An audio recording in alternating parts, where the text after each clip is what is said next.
Hello बच्चों, model class में आप सभी का पुनः स्वागत है और मैं हूं भगवान लाल कुमार। जैसा कि आप जानते हैं, हम पिछले वीडियो में प्रकाश से संबंधित मूलभूत अवधारणाओं के बारे में पढ़े थे। यहाँ हम प्रकाश की परावर्तन के बारे में पढ़ेंगे। किसके बारे में? प्रकाश का परावर्तन, रिफ्लेक्शन ऑफ लाइट के बारे में पढ़ेंगे। इसको समझने के लिए आइए हम एक किरण आरेख, रे डायग्राम को देखते हैं। ये जो सतह है, देख रहे हैं ना, यह परावर्तक सतह है। क्या है? परावर्तक सतह। इसके नीचे कलई कर दी गई है, रंग दिया गया है। बताएंगे कि परावर्तक सतह क्या होता है। यह आपतित किरण है। हमने बताया था कि हम किसी वस्तु को कब देख पाते। हमने बताया था कि प्रकाश के स्रोत से जब प्रकाश की किरण वस्तु पर पड़ती है और परावर्तित होकर जब हमारी आंखों तक पहुंचती है, हमारी आंखें उस किरणों को ग्रहण करती हैं, तब हम वस्तु को देख पाते हैं। तो देखिए, प्रकाश के स्रोत से जब प्रकाश की किरणें आती हैं, देख रहे हैं ना, इनको और किसी सतह पे पड़ती हैं, वस्तु की सतह पर, वस्तु की सतह सरफेस पर पड़ती हैं, तो जिस सतह पर पड़ेगी, ठीक है, उसको परावर्तक सतह कहेंगे, रिफ्लेक्टिंग सरफेस कहेंगे। क्या कहेंगे?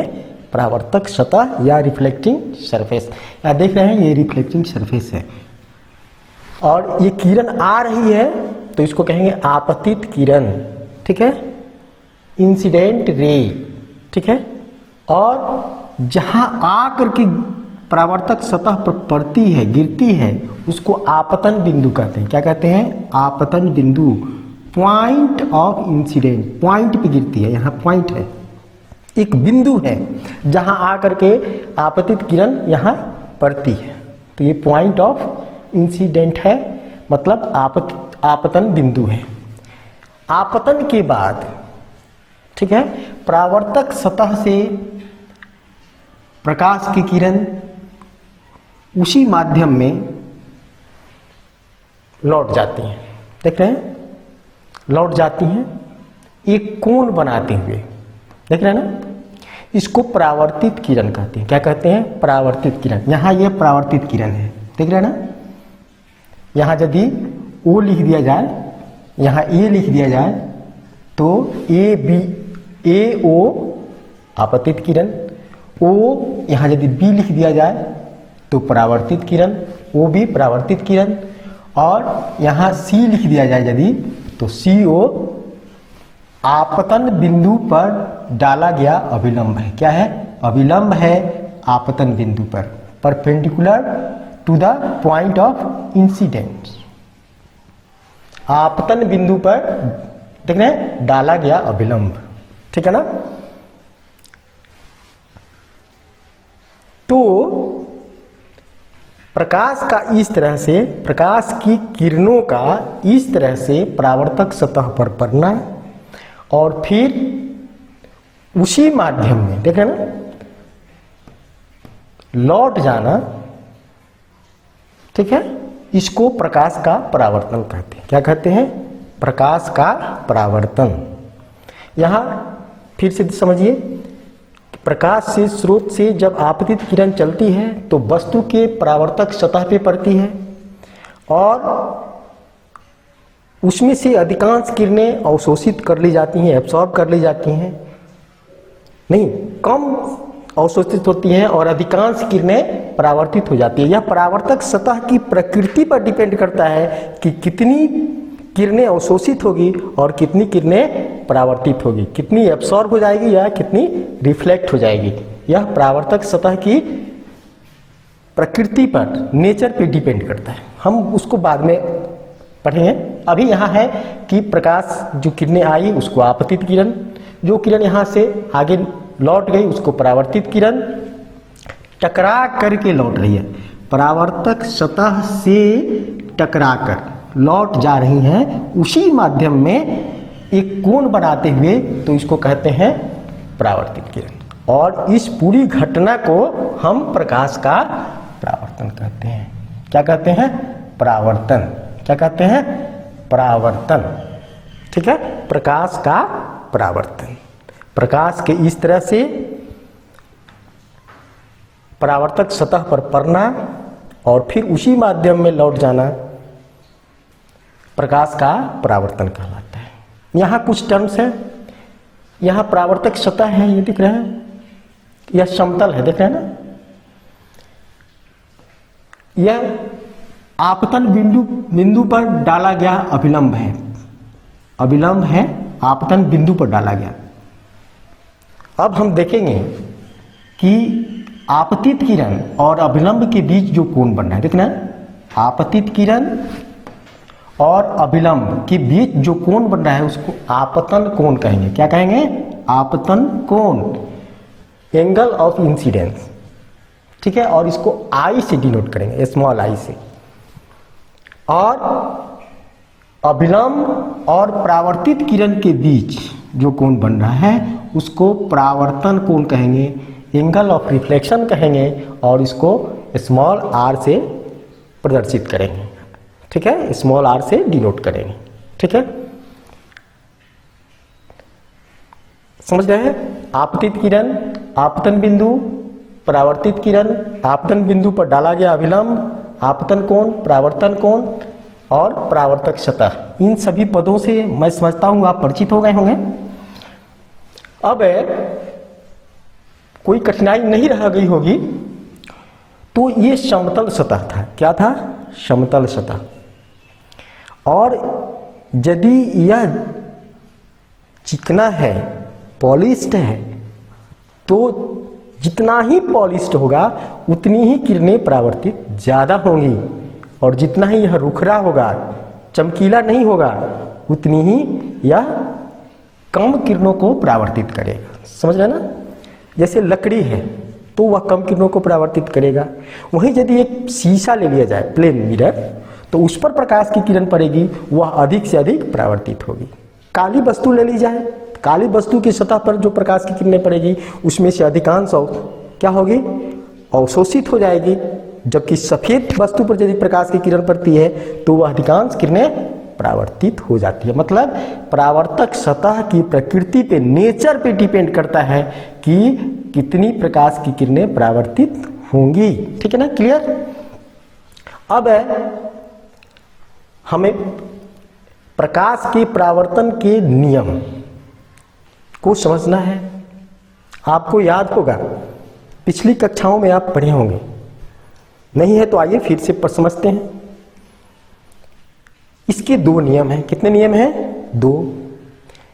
पहला नियम कहता है कि आपतन कोण, देख रहे हैं, और परावर्तन कोण दोनों क्या होते हैं? बराबर होते हैं। परावर्तन के नियम, आपतन कोण, परावर्तन कोण बराबर होता है। क्या होता है? आपतन कोण देख रहे हैं ये, और परावर्तन कोण बराबर होता है। मतलब I is equal to R। क्या होता है? I is equal to R। इसको लिख सकते हैं। ठीक है ना? द एंगल ऑफ इंसिडेंस, ठीक है, is equal to angle of reflection. ठीक है ना? Angle of incidence is equal to the angle of reflection. ये पहला नियम है। दूसरा नियम है कि आपतित किरण,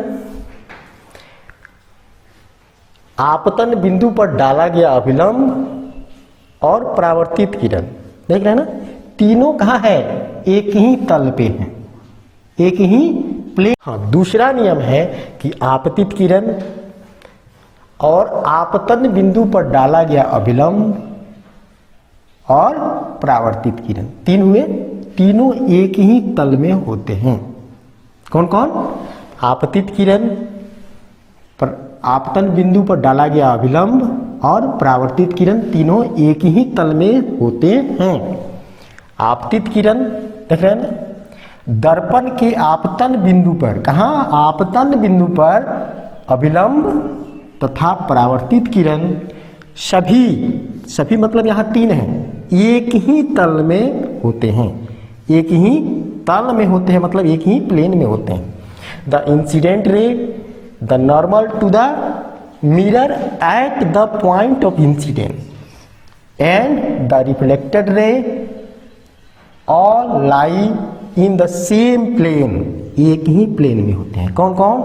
the incident ray, the normal to the mirror at the point of incident और द रिफ्लेक्टेड रे, ये तीनों all lie in the same plane, एक ही तल पे होते हैं। देख रहे हैं, एक ही तल पे तीनों हैं, यहां देखिए, ठीक है ना। तो परावर्तन के दो नियम हुए, फिर से दोहरा लेते हैं। आपतन कोण और परावर्तन कोण बराबर होते हैं। दूसरा नियम है आपतित किरण आपतन बिंदु पर डाला गया विलंब और परावर्तित किरण तीनों एक ही तल में होते हैं या सभी एक ही तल में होते हैं। ये हुआ परावर्तन के नियम। अब आगे समझते हैं कि यह परावर्तक सतह जो है, रिफ्लेक्टिंग सरफेस, ठीक है ना, जिस सरफेस से होकर किरणें परावर्तित हो जाए, पड़े और उससे लौट करके लौट जाए, टकरा करके लौट जाए, उसको परावर्तक सतह कहेंगे। तो यह परावर्तक सतह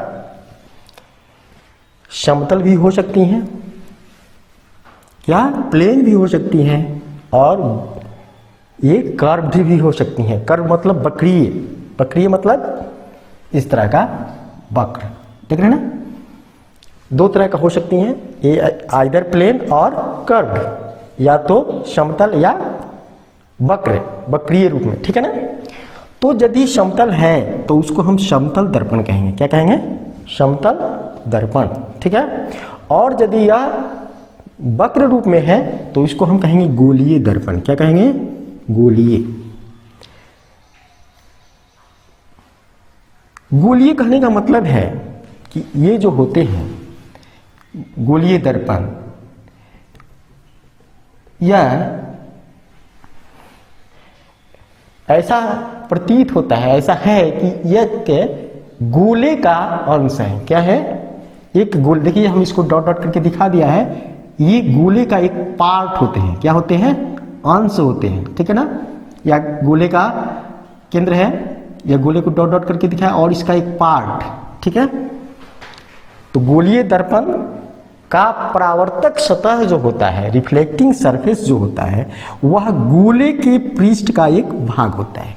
गोले के पृष्ठ का एक भाग होता है, ये part of the surface of sphere, ठीक है ना। गोले के पृष्ठ का एक भाग होता है, एक पार्ट होता है यदि परावर्तक सतह, तो हम उसको कहते हैं गोलीय दर्पण, ठीक है ना। परिभाषित करेंगे इसको ना, ऐसे दर्पण जिनका परावर्तक पृष्ठ आप समझ गए हैं, जिस पृष्ठ पर आपतित किरण पड़ती है और वहां से परावर्तित होती है, उसको कहते हैं परावर्तक पृष्ठ। तो ऐसे दर्पण जिनका परावर्तक पृष्ठ गोलीय है, ठीक है ना, गोलीय समझ गए यहाँ, गोलीय दर्पण कहलाते हैं, उनको हम गोलीय दर्पण कहते हैं।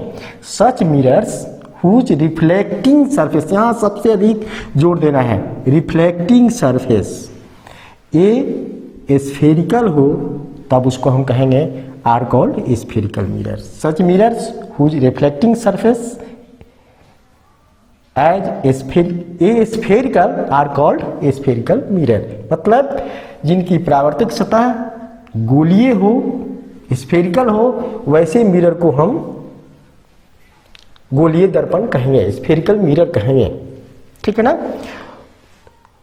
हम इस अध्याय में स्फेरिकल मिरर के बारे में ही विस्तार से पढ़ेंगे, लेकिन पिछली कक्षाओं में हम पढ़े हैं समतल दर्पण के बारे में, इस समतल प्लेन मिरर के बारे में। आपको याद है? नहीं है तो आइए दूर आते हैं कि समतल दर्पण में प्रतिबिंब कैसे बनता है और उस प्रतिबिंब की प्रकृति कैसी होती है। क्या होता है? प्रकृति, नेचर कैसा होता है, आपको याद है? आइए याद करते हैं, दोहरा लेते हैं कि प्रतिबिंब सीधा बनता है। कैसा बनता है? सीधा, इरेक्ट, ठीक है। प्रतिबिंब सीधा या उल्टा हो सकता है, हम इसको एक एक पदों को बाद में क्लियर करेंगे। यहाँ सीधा बनता है, इरेक्ट, ठीक है, वास्तविक बनता है। प्रतिबिंब वास्तविक या काल्पनिक भी हो सकता है। तो यहाँ वास्तविक बनता है, आकार में बड़ा हो सकता है, छोटा हो सकता है, बराबर हो सकता है, किसके? वस्तु की अपेक्षा। तो यहाँ वस्तु के बराबर बनता है, ठीक है, वस्तु के साइज के बराबर बनता है। और स्थिति कहाँ हो सकती है? दर्पण के आगे या पीछे, बिफोर और बिहाइंड द मिरर। तो यहाँ दर्पण के पीछे बनता है। और कितनी दूर बनता है? तो उतनी ही दूर बनता है जितनी दूर दर्पण के आगे बिंब को, वस्तु को रखा जाता है। और एक सबसे महत्वपूर्ण परिवर्तन होता है इसमें, पार्श्व परिवर्तन। लैटरली इन्वर्टेड होता है। लैटरली इन्वर्टेड का मतलब होता है कि लेटर साइड वह बदल जाता है, बायां दाहिने हो जाता है, दाहिना बाएं हो जाता है, साइड उलट जाता है, तो इसको कहते हैं लैटरली इन्वर्टेड, ठीक है ना। सीधा तो आप समझ रहे हैं, इन्वर्टेड का मतलब उल्टा। सीधा को दिखाना होगा तो ऐसे दिखाएंगे, इन्वर्टेड दिखाना हो तो ऊपर से नीचे दिखाएंगे, ठीक है ना। वास्तविक कहने का आगे क्लियर करेंगे। वास्तविक कहने का अर्थ है कि परावर्तित किरणों के वास्तविक कटान से बनती हैं। वास्तव में परावर्तित किरणें जब एक दूसरे को काटती हैं तब वास्तविक इमेज बनता है, रियल इमेज बनता है। बाद में हम क्लियर करेंगे इसको पूरी तरह से।